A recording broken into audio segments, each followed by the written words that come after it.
Je m'appelle Arnaud Brunel, je suis infirmier aux soins intensifs depuis 12 ans. J'ai été 3 ans infirmier-chef aux soins intensifs et actuellement je suis mi-temps aux soins intensifs comme infirmier au CHU Tivoli et l'autre mi-temps, je fais un doctorat en santé publique à l'ULB sur la charge de travail infirmière aux soins intensifs. Je suis Xavier Rouby, fondateur d'Opal Solutions. La finalité d'Opal, c'est de savoir comment aider à mieux utiliser les ressources en place dans l'hôpital et en particulier le plus grand département, c'est le département infirmier et tous les soignants d'ordre général, et comment les aider au travers de la gestion des données, au travers de la gestion de l'information, comment les aider à mieux s'organiser dans tous les sens du terme. Donc, c'est de réinvestir dans l'humain finalement en leur donnant la capacité de faire leur véritable métier et ainsi de suite. On entend souvent parler de la digitalisation et des bienfaits qu'elle peut apporter aux différents secteurs. Pour l'hôpital, à quoi correspond la digitalisation maintenant en 2021? Je pense que le digital doit aider les cliniciens et leur faire gagner du temps pour revenir sur l'activité humaine et sur les soins proprement dits. Donc la charge administrative devient de plus en plus présente. Donc c'est clairement quelque chose de légal. On doit remplir un dossier patient et un dossier infirmier. Mais ces tâches administratives ont pris de plus en plus de temps. Dans certaines études, on parle de 20 à 25% de temps administratif. Et le digital, s'il est bien fait, peut nous faire gagner du temps. Mais à l'inverse, par contre, s'il est très mal fait, peut nous faire perdre beaucoup de temps.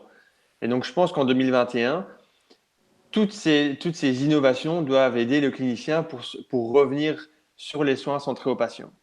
Et ça, c'est vraiment important.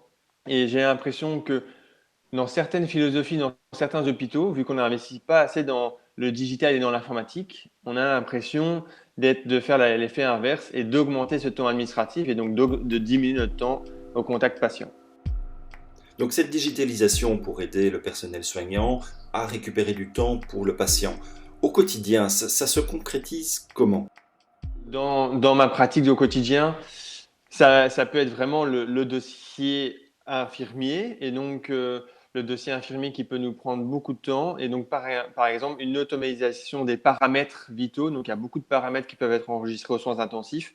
Si tout est automatique et tout est enregistré de manière continue, ça peut nous gagner un gain de temps précieux au mieux de devoir à chaque fois valider par exemple chaque paramètre comme j'ai déjà vu dans des dossiers infirmiers. Et donc, il y a clairement une validation qui doit être faite derrière ces paramètres pour un aspect légal. Mais c'est clair que si on doit valider chaque paramètre un par un, ça devient très compliqué. Là, le message est dit, au quotidien, ça devient vraiment très compliqué. Mais finalement, comment en est-on arrivé à cette situation? Mais donc, il y a plusieurs raisons. La première raison, c'est peut-être le financement de ce digital dans les hôpitaux qui a peut-être été pas suffisant. Donc, il ne faut pas jeter la pierre à notre direction, mais c'est clair qu'on a l'impression, enfin en tout cas j'ai l'impression que le financement n'est peut-être pas assez adéquat par rapport à ça. Et donc les hôpitaux vont vers des solutions digitales le moins cher et peut-être le moins efficient. Donc ça, c'est un élément. Il faudra améliorer ce financement et on sait qu'une majorité des hôpitaux sont en mauvaise santé financière. Et la deuxième raison, c'est peut-être qu'il des fois, il n'y a pas des fonctions qui permettent le pont entre des informaticiens et les gens de terrain. Et donc, ces fonctions, je trouve, sont très importantes pour pouvoir vraiment communiquer aux informaticiens et à toutes les personnes qui travaillent dans le service informatique pour vraiment traduire les besoins des cliniciens et des gens de terrain. Et parce que c'est clair que des fois, on a l'impression de ne pas parler le même langage des informaticiens, ce qui est tout à fait logique, pas la même formation, pas la même activité. Et donc, des soignants qui ont un attrait pour cette informatique et qui permettent de faire ces ponts sont une fonction pour moi qui sont essentielles pour vraiment traduire les besoins des gens de terrain par rapport à des difficultés qu'on peut avoir avec un dossier, par exemple, infirmier informatisé. Donc, j'ai un collègue justement au CHU Charleroi qui fait ça et j'ai l'impression que ça fonctionne très bien car c'est un infirmier des formations et il revient vraiment beaucoup avec les gens de terrain, mais en parallèle, il arrive à communiquer et trouver les moyens de communiquer aussi avec des informaticiens et ce pont-là, je trouve, est très important. Je suis vraiment d'accord avec ce qu'Arnaud a mentionné ici, de ce que nous, on voit du côté Opal, quand on discute avec les différentes institutions avec lesquelles on est, c'est on va avoir en effet toute une série d'outils d'abord qui ont été digitalisés partiellement il y a 20 ans. Par rapport aux techniques informatiques de l'époque, mais aussi par rapport à des besoins exprimés qui, bah, forcément, par la force des choses, ont changé. Donc, c'est-à-dire, on va se retrouver dans des hôpitaux avec des centaines de logiciels distincts, généralement faits sur mesure ou faits par le copain ou par un indépendant, ou etc., et qui malheureusement n'ont plus évolué. Ils n'ont plus été maintenus ou à peine, et qui surtout ne se parlent pas. Ça, c'est vraiment quelque chose qu'on a remarqué. Je vois que tu fais oui de la tête. Oui, parce que c'est quelque chose d'omniprésent, hein, tous ces logiciels qui interagissent pas entre eux. Enfin, je veux dire, c'est quelque chose. Par exemple, quand un patient arrive aux urgences, ils font un anamnèse dans un, dans un logiciel. Et par exemple, ils montent aux soins intensifs. Et vu que ce logiciel ne communique pas, par exemple, avec notre logiciel, ben, on est obligé de refaire l'anamnèse, par exemple, alors qu'il y a déjà une bonne partie qui avait été faite aux urgences. Et donc, c'est clair que avoir un seul logiciel informatique pour tout l'hôpital, c'est clair que c'est quelque chose qui est vraiment, pour moi, efficient. Et d'ailleurs, c'est ce que les cliniques universitaires Saint-Luc ont fait il n'y a pas longtemps, en investissant de manière massive avec le TPI carré, parce qu'ils avaient vraiment ces difficultés, c'est tous ces logiciels qui étaient autonomes, mais qui n'arrivaient pas à interagir entre eux, quoi. C'est donc une perte de temps, une perte d'efficacité? Comment ça se passe typiquement sur le terrain?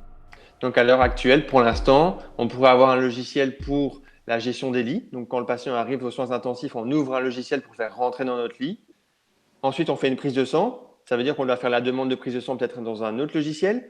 Maintenant, il commence à communiquer quand même avec les résultats de la prise de sang, mais pendant tout un moment, c'était peut-être des logiciels différents. Et on peut encore avoir un autre logiciel différent pour un dossier infirmier-patient.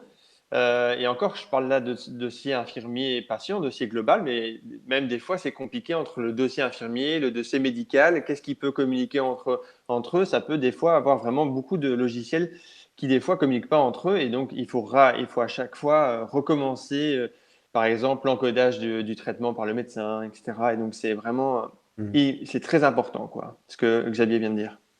Ouais, et on l'a vraiment bien vu, je trouve, bah, par exemple, même pendant la phase Covid, avec l'illustration des statistiques Covid à acquérir dans l'hôpital, où on avait des situations incroyables où les gens doivent se téléphoner, passer des chiffres par téléphone, et puis quelqu'un agrège le tout dans un tableur qu'on envoie, etc., simplement parce que les outils ne sont pas intégrés, parce que justement, il y a aussi une culture je sais pas, de manque de renouvellement de la manière de fonctionner en IT.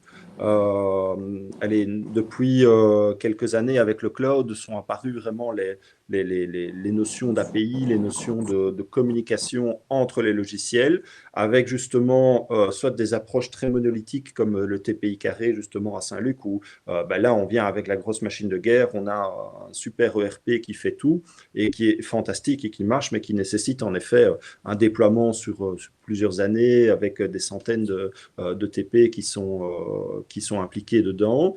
Ou bien on va avoir des systèmes plus fragmentés, je vais dire, mais qui ont pour je pense, finalité de vraiment se parler au travers des API, au travers des bus de données, et surtout d'être centré sur les personnes qui vont l'utiliser. Et donc là, par exemple, je te rejoins pas tout à fait, Arnaud, en disant, moi je pense que des logiciels spécifiques, vraiment pour faire une tâche bien précise, ont le mérite d'exister, pour autant qu'ils se parlent entre eux. Et cet interfaçage est vraiment hyper important, parce qu'une gestion des lits n'est pas une gestion de patients, et une mesure d'activité n'est pas une gestion de dossier médical, par exemple.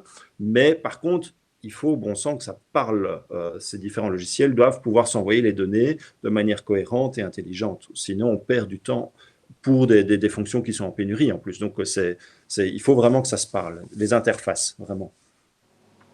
En fait, je rejoins Xavier sur tout ce qu'il vient de dire. En fait, c'est compliqué de savoir est-ce qu'il faut un programme spécifique ou est-ce qu'il faut un programme généraliste qui reprend tout comme le TPI carré?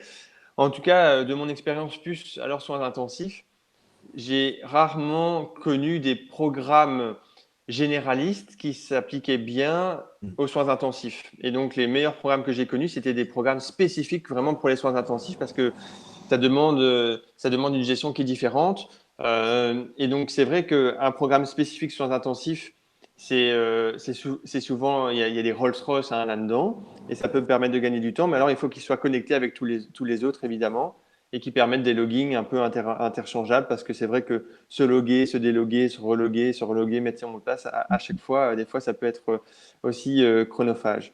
Les dossiers infirmiers que j'ai connus spécifiques aux soins intensifs étaient souvent beaucoup mieux finis qu'un dossier pour une unité de soins classique et qu'on essayait de moduler, d'un peu adapter pour les soins intensifs.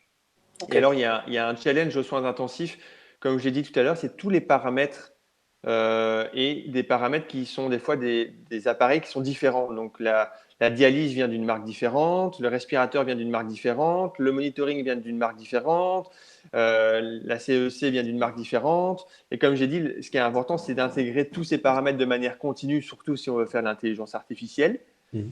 Mais alors, il faut pour que tous ces appareils se communiquent entre eux et arrivent dans le dossier informatisé, c'est déjà très compliqué parce que c'est toutes des marques souvent différentes, par exemple. On a parlé de toute une série de situations problématiques au niveau de la digitalisation notamment, mais y a-t-il des hôpitaux exemplaires ou des success stories dont on peut s'inspirer? C'est vrai que les cliniques universitaires Saint-Luc sont, pour y avoir travaillé avec ce TPI carré, ce projet pharaonique, hein, ils sont sortis du lot ces derniers mois et ces dernières années, surtout avec l'engagement d'équivalent temps plein qui a été de manière massive. Et donc, justement, avec des infirmiers de terrain qui ont intégré ces équipes et ces effectifs et qui permettent de faire le pont entre informaticiens et les gens de terrain. Donc, je pense que, enfin, quand je pense à ça, évidemment, ils arrivent sur l'avant-plan. Après, pour tout ce qui est plutôt dossier infirmier, soins intensifs, que je connais mieux, alors il y a clairement l'hôpital Erasme, mais par exemple les cliniques universitaires Saint-Luc également, ont un dossier informatisé depuis de nombreuses années, je dirais bien quasiment 15-20 ans, qui était vraiment spécifique et rien qu'à eux, et qui était plutôt à l'avance par rapport à d'autres, ou par exemple dans mon hôpital, pour mon service, pour mon service de soins intensifs, on n'est toujours pas informatisé, et donc j'écris encore tous mes paramètres sur du format papier. Et c'est clairement, on n'est pas les seuls encore à faire ça. Et donc, il y a beaucoup d'hôpitaux qui sont encore dans ces versions papier ou dans quelque chose qui est un peu hybride, un peu papier, un peu informatisé. Et en fait, il y a plusieurs philosophies. La philosophie principale, c'est que il y a beaucoup d'hôpitaux qui finissent par les soins intensifs pour implémenter leur dossier informatisé. Il y en a d'autres qui font l'inverse. Ils commencent par les soins intensifs parce qu'ils se disent que si le dossier patient marche aux soins intensifs, il va marcher partout. Donc voilà. En tout cas, j'avais suivi un séminaire de quelqu'un qui était fort attrait à ceux de ces patients informatisés du Luxembourg, parce qu'au Luxembourg, ils sont tous informatisés depuis de nombreuses années. Et lui, il recommandait plutôt de commencer par les soins intensifs en se disant que si ça s'adapte aux soins intensifs, ça va s'adapter en grosse partie à une grosse majorité des hôpitaux.